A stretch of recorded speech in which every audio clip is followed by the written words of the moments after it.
Bilan positif pour la rave party organisée ce week-end sur l'hippodrome de Sèche-sur-le-Loir. Elle n'aura pas connu de dérive.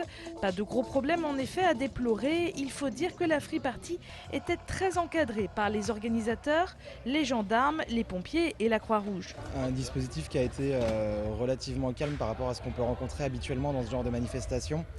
C'est-à-dire une trentaine de prises en charge sur l'ensemble du week-end.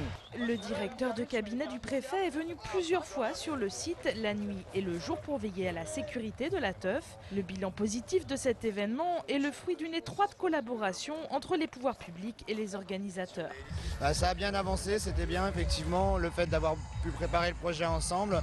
Le fait que le Conseil général ait mis le terrain à disposition aussi, c'est une bonne chose parce que ça a permis que ça se passe simplement et sans stress, et puis de reconnaître que cette culture-là a une place dans le département, ce qui est bien pour la jeunesse. Pour accompagner ce genre de manifestation, il est clair que la politique actuelle consistant à organiser plusieurs manifestations d'ampleur moyenne, c'est-à-dire avec 2, 3, 4 000 personnes, nous permet de mieux les gérer, d'éviter les débordements.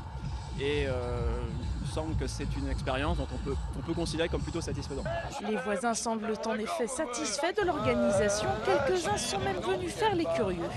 On entend un peu de bruit, bien sûr, mais bon, je m'attendais à pire.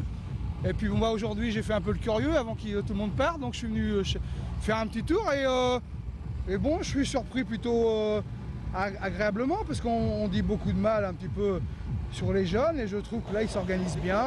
Par contre je m'attendais à ce qu'il y ait beaucoup plus de monde. Les rêveurs étaient entre 2000 et 2500.